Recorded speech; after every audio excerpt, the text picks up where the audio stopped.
नमस्ते दोस्तों, आपका एक बार फिर से स्वागत है हमारे चैनल पर।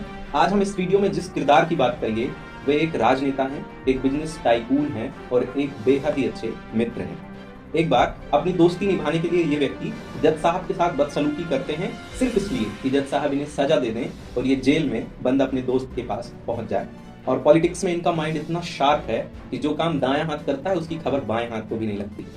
गांधी परिवार के बेहद करीबी, इन्होंने गांधी परिवार की 3 पीढ़ियों के साथ काम किया और मध्य प्रदेश का एक जिला इनका पर्याय हो गया है। ये अपने राजनीतिक जीवन में 9 बार सांसद बन चुके हैं और वर्तमान में विधायक हैं। जी हाँ, आज के इस वीडियो में बात होगी वर्तमान विधायक और मध्य प्रदेश के पूर्व मुख्यमंत्री कमलनाथ की। मध्य प्रदेश में विधानसभा के चुनाव संपन्न हो चुके हैं। जो रिजल्ट है वो 3 दिसंबर को आना है और मध्य प्रदेश से कांग्रेस पार्टी से मुख्यमंत्री के जो प्रबल दावेदार हैं वो कमलनाथ हैं। तो हमने सोचा कि क्यों ना एक वीडियो कमलनाथ के पूरे जीवन के ऊपर बनाया जाए, जिसमें कमलनाथ से जुड़े कुछ ऐसे पहलू, कुछ ऐसे किस्से कहानी होंगे जो शायद आप लोगों को अभी तक नहीं पता होंगे। तो आइए इस वीडियो में कमलनाथ पर विस्तार से बात करते हैं। कमलनाथ की जीवनी को समझने के लिए हम इनके जीवन को 3-4 चरणों में डिवाइड कर लेते हैं। जो पहला पार्ट होगा उसमें हम जन्म, प्रारंभिक शिक्षा और उच्च शिक्षा को लेंगे। फिर दूसरे भाग में हम लेंगे कि कैसे इनका राजनीति में प्रवेश हुआ, कैसे गांधी परिवार से इनके संबंध घनिष्ठ और घनिष्ठतम हुए। फिर अगले चरण में हम बात करेंगे कि राजनीति के अंदर आ जाने के बाद इन्होंने राजनीति में कौन कौन से प्रभावशाली कार्य किए। और जो चौथा और आखिरी कदम होगा वो ये होगा कि वर्तमान में कमलनाथ की स्थिति राजनीति में कैसी है और क्या मध्य प्रदेश के मुख्यमंत्री बनने के चांसेस हैं या नहीं। तो आइए शुरू करते हैं हम अपने पहले भाग से।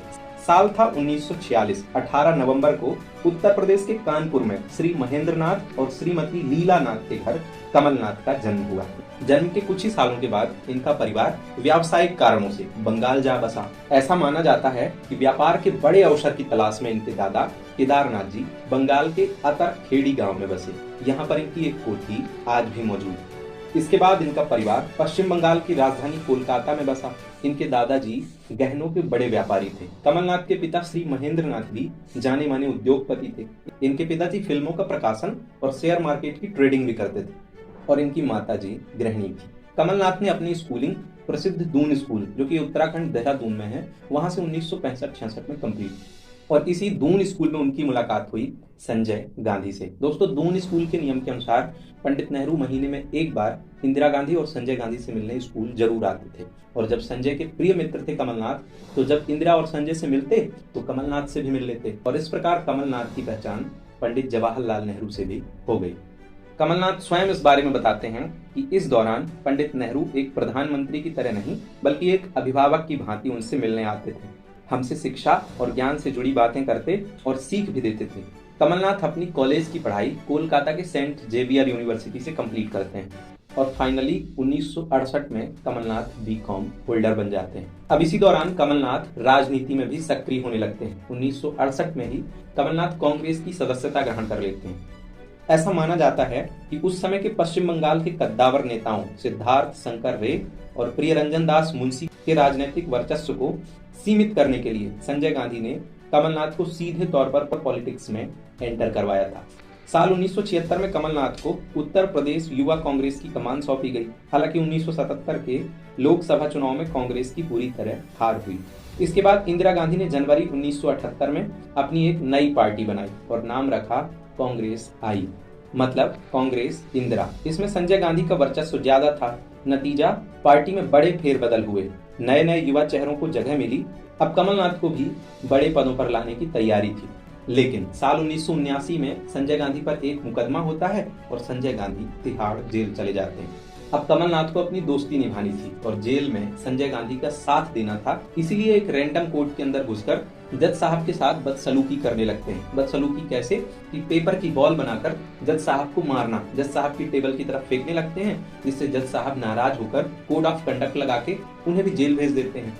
और इस तरीके की जेल हासिल करके कमलनाथ संजय गांधी के साथ जेल में दोस्ती निभाने के लिए रहते हैं। दिसंबर 1979 लोकसभा के चुनाव का ऐलान होता है। कमलनाथ को भी चुनाव लड़वाने का विचार बनाया जाता है। तब कमलनाथ को टिकट मिलता है मध्य प्रदेश के बैतूल से, लेकिन वहां के कद्दावर नेता राधा कृष्ण गर्ग के वर्चस्व के कारण उन्हें इस टिकट को छोड़ना पड़ता है। अब कमलनाथ को टिकट दिया जाता है मध्य प्रदेश के ही छिंदवाड़ा जिले से। जी हाँ दोस्तों, ये वही मध्य प्रदेश का छिंदवाड़ा है जो अब चुनाव में विकास मॉडल और कमलनाथ का पर्याय बन चुका है। लोगों की माने तो छिंदवाड़ा का कोई भी नागरिक जाकर सीधे दिल्ली में कमलनाथ के यहाँ रुक सकता है और अक्सर कमलनाथ दिल्ली से छिंदवाड़ा जाने वाली ट्रेनों को रेलवे स्टेशन में सी ऑफ करते हुए दिख जाएंगे।